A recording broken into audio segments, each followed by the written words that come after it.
Bismillahirrahmanirrahim. Assalamu alaykum. Hürmetli televizyon görüşler. İstiklal günlük haberlerimizi görüşünlerini kızgın karşıladığımız. Ben Abdullah Yılgun. Programımızda vatanımız Şarkı Türkistan ve dünyada bulup atkan gün tertipteki haberlerini huzuruna sunuşturuşumuz. Qanamsız diqqatinglar ekranımız olsun.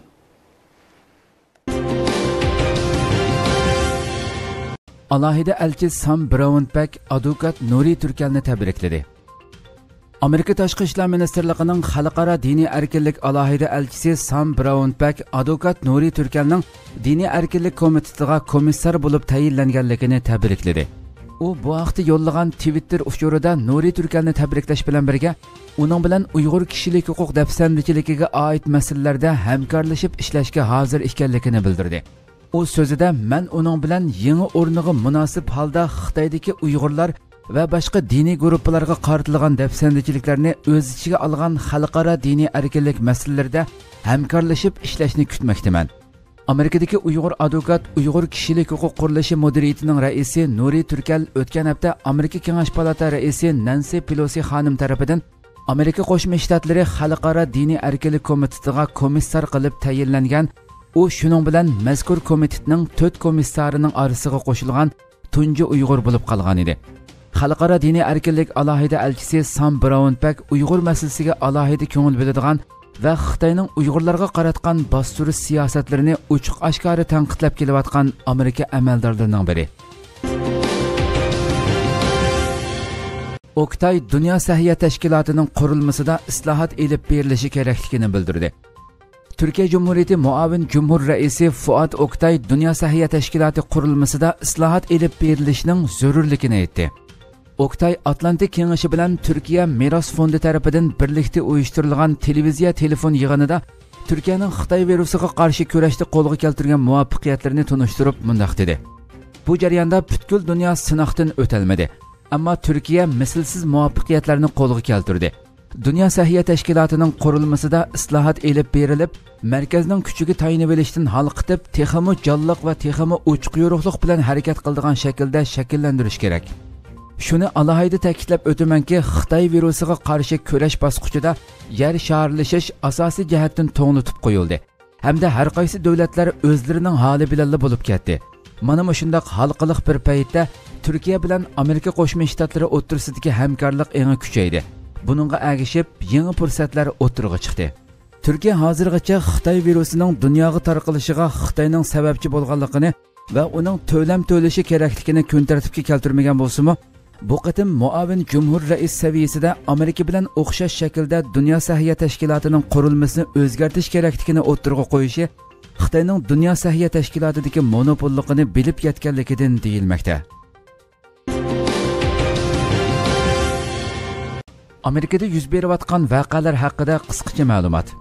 Amerika seshanba kuni Minnesota shtatida soqchi zo'ravonligi sababidan qazo qilgan George Floyd uchun qo'zg'aldi. Voqeaning javobgori bo'lgan soqchi qo'lga olingan bo'lsa-mu, xalqning g'azabi besiqmadi. Qaratanlik amerikaliklarni pat-pat hujum nishoni qiladigan va ko'pinchisi o'limni keltirib chiqaradigan soqchilarning zo'ravonligiga qarshi namoyish kun sari kuchaymoqda. Kam deganda 8 shtatda davlat mudofaa armiyasining yordamga chaqirilganligi, 16 shtatdagi 25 shaharda kechasi ko'chaga chiqish cheklash yo'l-yo'riqi e'lon qilinganligi bildirildi. Necha yuzlagan namoyishchi Minneapolisdagi bir soqchixonaning oldida yig'ilib, tovlagan shuarlari va ko'tarishgan lozunglari orqali George Floyd uchun adolat talab qildi. Shaharda ko'chaga chiqish cheklamasi boshlanishi bilan soqchilar namoyishchilarga qattiq mudohala qilib, qizilmuch gazi purkishi orqali tarqoqlashtirdi. Shaharda turishliq 500 nafar davlat mudofaa xodimining soni 10 mingga chiqarildi.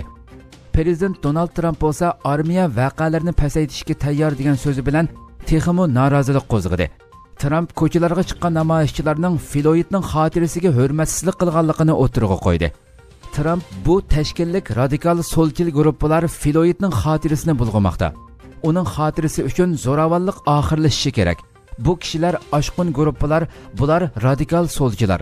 Nachar kishilar, ularga bunday shaklda harakat qila olmaydiganligini o'g'itib qo'yish kerak dedi. Trump so'zida yana Minnesota ko'chalarida George Floydning o'limi bir cho'ng fojia edi. Bu hargiz yuz bermasligi kerak edi. Bu vaqa barliq amerikaliklarni qo'rqinch, g'azab va ta'ziyaga duchor qildi. Amerika adolati azaldan g'azablangan omma tarafidan ishga oshirilgan emas. g'azablangan ommaning bu davlatga hukmronlik qilishiga yo'l qo'ymaymiz. Donald Trump oldingi kuni Oqsaroyning oldida yig'ilgan namoyishchilar buni yana bir qatim qilib bexatarlik koridoridan bo'sib o'tishga urindigan bo'lsa, itlar bilan kutib olinganligini aytgan edi. Buningga pisand qilmagan namoyishchilar tunugun kechdi yana Oqsaroyning oldiga yig'ildi. Saqchilarning qattiq aralashishi sababidan yuzlagan kishi qatnashgan namoyish to'qinishga aylanib ketdi. Donald Trump Twitter'dagi mastohanlardan Oqsaroy oldida o'zini qo'llash namoyishi o'tkazishini talab qilib, Minneapolisdagi bulongchilarning 80% shtat sirtidan kelgan dedi. Va bu kishilarning afrikalik amerikaliklarga tava kichik korxonalarga, uylarga, ommaviy mol-mulklarga va Minneapolisdagi tinchlik va barobarlikni xohlaydiganlarga alohida ziyon selayotganligini uqtirgan edi. 46 yoshlik George Floyd seshanba kuni aldamchilik gumoni bilan Minneapolisdagi saqchilar tomonidan nazoratga elinish asnosida bir saqchining tizi bilan uning bo'yniga besib turishi sababidan nafas ololmayapman degunicha necha minutgacha yolg'irgan edi. Floydning doktorxonada vafot bo'lganligi uqtirilgan va atrofdagi kishilarning yonfullari orqali tortgan ko'rinishlari ijtimoiy taratqularda qattiq norozilik yaratgan edi. Mazkur ko'rinishlar davlatda qora tanliklarga qaratilgan saqchi zo'ravonligi munoziralarini qaytadan qo'zg'atib, nurg'un shaharlarda bo'libmi Minneapolisda namoyishni keltirib chiqargan edi.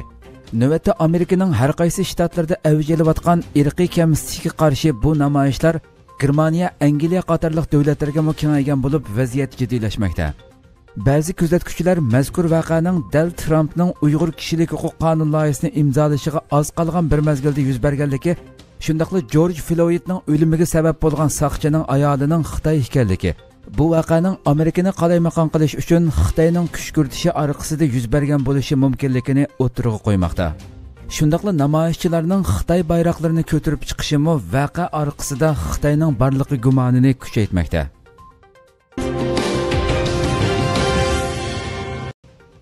Xalqaro tashkilotlar shuro birligi tashkillandi.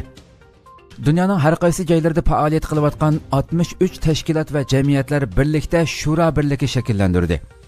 Dunyoning har qaysi joylarida Sharq Turkiston da'vosi qilayotgan o'nlagan tashkilot uzundan beri Sharq Turkistonning mustaqilligini qo'lga keltirish uchun bir tan, bir ruh bo'lib faoliyat qilishdan iborat g'oyaga yetish uchun izlanib kelgan edi. Yaqinda shuro birligiga qo'shilgan tashkilotlarning soni ko'payib 63 ga yetdi. Mazkur tashkilotlar barobarlik asosida hamkorlashib, barliq tashkilotlarning harakatini birlikka keltirishni nishon qilmoqda. Bu haqda Sharq Turkiston Ma'rif va hamkorlik jamiyati hamda Xalqaro Sharq Turkiston tashkilotlar birligi raisi Hidoyatullo O'g'izxon ziyoratimizni qabul qilib, mazkur shuro birligining to'satdan o'tirg'i chiqib qolmaganligini, uzundan beri nurg'un jafoliq xizmatlar, tirishchanliklarni ko'rsatish orqali tadrijiy maydonga kelganligini, ideologiya jihatda bir-biriga o'xshashadigan, hatto bir-birini chetga qoqadigan tashkilotlar faqat Sharq Turkiston mustaqillik yo'lida birlikda qaror chiqarish hamda birlikda harakat qilish uchun shakllangan shuro birligi ekanligini, yig'inchoqlab aytganda mazkur shuro birligi ust birlik qurilishining oxirgi bosqichi ekanligini, usti birlikning asosiy jihatdan qurilib bo'lganligini bildirdi. Istanbulda ikki cho'ng doktorxona putib xizmat boshladi. Xitoy virusi Turkiyaga tarqalishga boshlagandan keyin Turkiya hukumati tomonidan jiddiy tutib selinishga boshlagan ikki cho'ng doktorxonadan biri Professor Doktor Fariha o'z jiddiy qutqizish doktorxonasi 5-oyning 29 kuni xizmat boshladi. Bu doktorxonaning o'rni Istanbulning Osiyo qit'asi tarafidagi Sanjaqtepa rayonida bo'lib, doktorxona qurilishini 4000 ga yaqin ishchi 45 kunda bitirgan. Doktorxonaga Xitoy virusi bilan vafot bo'lgan dangliq meditsina professori Professor Doktor Fariha o'zining ismi qo'yilgan bo'lib, doktorxonaning ochilish marosimiga Cumhur rais Rajab Tayyip Erdo'g'an bilan Sahiyya ministri Fahrettin Koja qatnashdi. Doktorxonaning ochilish marosimida so'zga chiqqan Rajab Tayyip Erdo'g'an biz vatanimizga, xalqimizga xizmat qilgan kishilarning ismlarini unutmaymiz. Patolog va tibbiy professor hurmatli Fariha o'z bu vatanning unutilmas simolarining biridir. Biz uningga bo'lgan vafodorlik burchimizni bu doktorxonaga uning ismini berib, uning ruhini yashartish va davomli aslab turish orqali rahmatimizni bildiramiz dedi. Erdo'g'an so'zini davomlashtirib, biz bu doktorxonada sahiya xizmatini eng yuqori texnikalik saviyaga yetkazishni amalga oshirdik. O'tgan yili Turkiyaga 750 mingga yaqin kasal keldi. Chet eldan Turkiyaga kelib davolanayotgan kasallarning soni yildan yilga oshmoqda. Bu yilning kirishi bilan Xitoy virus sababli 190 dan ko'p davlat bizdan yordam berishimizni talab qildi. Biz bulardan 90dan ko'proq davlatga yordam avatdik. Biz buningdan Turkiyaning dunyoda sahiya jihati bo'lsin yoki boshqa jihatlarda bo'lsin qanchalik muhim bir davlat ekanligini bilib olamiz. Hozir Turkiyaning sahiya xizmati jihati qo'lga keltirgan natijalarini o'rganish uchun butun dunyodan hay'atlar kelmoqda. Chunki ularning hech birida Turkiyadagidek mukammal bir sahiya xizmat sistemasi yo'q dedi. Doktorxona Recep Tayyip Erdo'g'anning lenti kesishi bilan rasmiy ochilib xizmat boshladi. Bu doktorxonaning ko'lami 125 ming kvadrat metr keladigan bo'lib, doktorxona qurilishining egillagan o'rni 75 ming kvadrat metr keladi ekan. Doktorxonaning 1008 kishilik korveti bo'lib, bir vaqtda operatsiya qila oladigan 16 operatsiya xonasi bor ekan. Bu doktorxona zarur tepilganda barliq yotoqlarni jiddiy qutqizish bo'limiga aylantirg'ili bo'ladigan alohidlikka ega ekan. Türkiye hükümeti tarafından ciddi tutup selingan ikinci doktorxonaning ismi bo'lsa, Profesör Doktor Murat Dilmener ciddi qutqizish doktorxonasi bo'lib, bu doktorxona İstanbulning Yevropa tarafidagi Atatürk aerodromiga selingan. Bu doktorxonaning qurilishi 4-oyning 8-kuni boshlangan bo'lib, 5-oyning 31-kuni yakshanba ochilish murosimi bilan birlikda xizmat boshladi. Doktorxonaning ismi Xitoy virusi bilan vafot bo'lgan İstanbul Universiteti Meditsina fakultetining o'qituvchisi Profesör Doktor Murat Dilmenerning ismi berilgan. Bu doktorxonaning egillagan o'rni 184 ming kvadrat metr bo'lib, Profesör Doktor Fariha o'z jiddiy qutqizish doktorxonasiga o'xshashla 1008 yotoqliq ekan.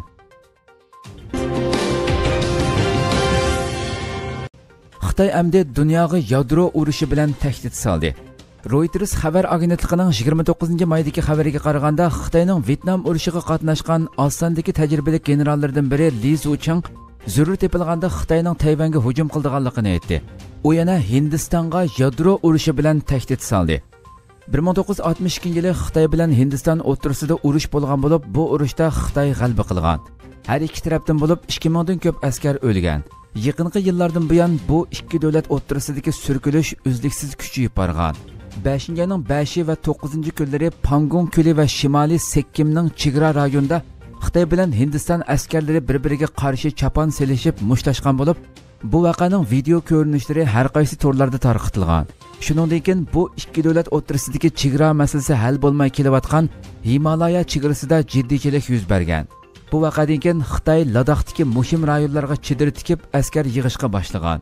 Hindistonmo Leh shahridagi askarlardan bir qismini yo'tkab kelib, muhim chegara rayonlariga o'rnashtirgan. Bularning o'rtasidagi munosabat jiddiylashib ketgan. Amerika prezidenti Donald Trump ikki tarafga o'zini tutib olishni tavsiya qilgan va o'zining bu ikki davlatni murassa qilib qo'yishga tayyor ekanligini bildirgan. Xitoy virusi butun dunyoga tahdid elib kelayotgan bugungi kunda Xitoy doiralari texmo g'aljirlashib, orqa-orqadan Tayvan va Hindistonga tahdid ishlatishga boshlagan. Xitoy general Tayvanga tahdid soldi. Xitoyning bosh shtab boshlig'i Li Zuchang atalmish bo'lgunchilikka qarshi turish qonuni yo'lga qo'yilganligining 15 yil bo'lganligi munosabati bilan Tayvanga tahdid soldi. Li Zuchang qilgan so'zida, agar Tayvandagi mustaqillikni targ'ib qiluvchilar har qanday ism va shaklda Tayvanni Xitoydan bo'linib chiqishga sabab bo'lgan ish-harakatlarda bo'lsa, tinchlik bilan hal qilish ehtimoli qolmasa, Xitoy armiyasi bo'lgunchilikka qarshi turish qonuni bo'yicha Xitoy va Tayvan xalqi bilan birlikda barliq chora-tadbirlarni qo'llanib, har qanday shakldagi bo'linib chiqishga qat'iy qarshi turadi. Xitoyning zamin butunligini qo'g'dash uchun elib berilgan barliq suiqasdlarni bitchit qilib, mustaqillik talab qiluvchilarni qat'iylik bilan tarmar qiladi dedi. Li Zuchang so'zida yana Tayvan masalasi Xitoyning ichki ishi. Biz Tayvan masalasiga har qanday tashqi kuchlarning aralashishiga qat'iy yo'l qo'ymaymiz. Biz Tayvan masalasida har qanday tadbir ishlatishga tayyor degan. 2016-yili Tayvanda o'tkazilgan saylamda Xitoydan bo'linib chiqish tarafdori bo'lgan Tsai Ing-wen g'alaba qilib, Tayvanning bosh ministri bo'lgan. Shuningdek, Xitoy bilan Tayvanning munosabati kundan-kunga yiriklashib mangan. Xitoy doiralari Tayvanga besim ishiltish bilan birga Tayvan bilan siyosiy munosabat o'rnatgan davlatlarga mo qattiq besim ishiltishga boshlagan. Natijada 2019-yili 9-oyning 19-kunigacha Tayvan bilan siyosiy munosabat o'rnatgan davlatlardan San Salvador, Dominika, Solomon taqim orollari, Burkina Faso qatorliq 7 davlat Tayvan bilan munosabatini uzishga majbur bo'lgan. Xitoy doiralari 5-oyning 18-kuni Xitoy virusi munosabati sababli Dunyo Sahiyya tashkilotining 73-qitimliq yig'iniga mo besim ishiltib, Tayvanning bu yig'iniga qatnashishini to'sib qolgan edi.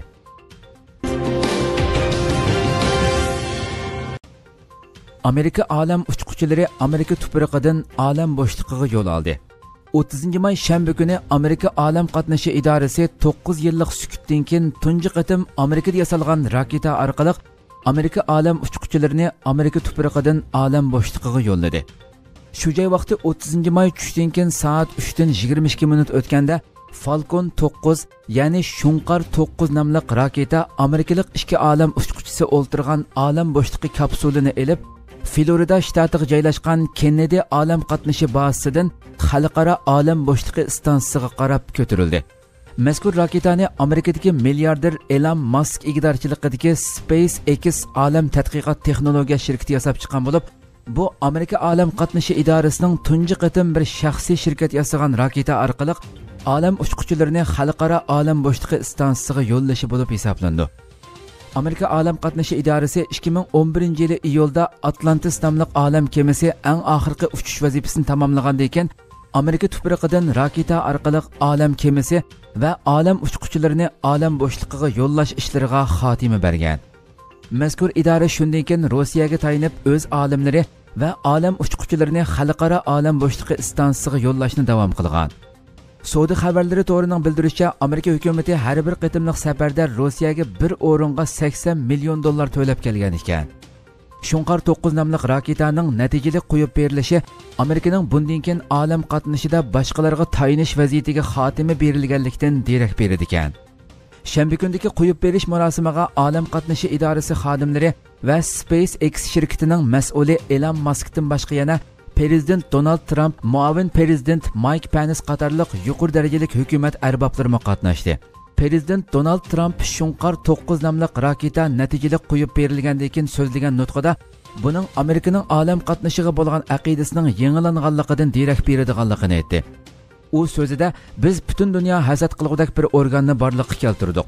Biz yaqinda Marsga qo'nimiz va uzunga qolmay tarixda tasavvur qilinib boqmagan eng ilg'or qurollarni yasab chiqamiz. Men ularning chertyojlarini ko'rib bo'ldim va ko'zlarimga ishonmay qoldim deganlarini bildirdi. U so'z yana olam bo'shlig'ida ikkinchi bo'lib qolsa, yer sharida birinchi bo'lishning mumkinsizligini qo'shimcha qildi. Robert Behinken va Douglas Hurley qatorliq 2 nafar amerikalik olam uchquvchisini elib, Shunqar 9 nomli raketa bilan shanba kuni olamga ko'tarilgan Ajdaho olam bo'shlig'i kapsuli 19 soatdan keyin xalqaro olam bo'shlig'i stansiyasiga yetib bordi. Uchquchilar stansiya bo'lmasiga bexatar holda qadam qo'ydi.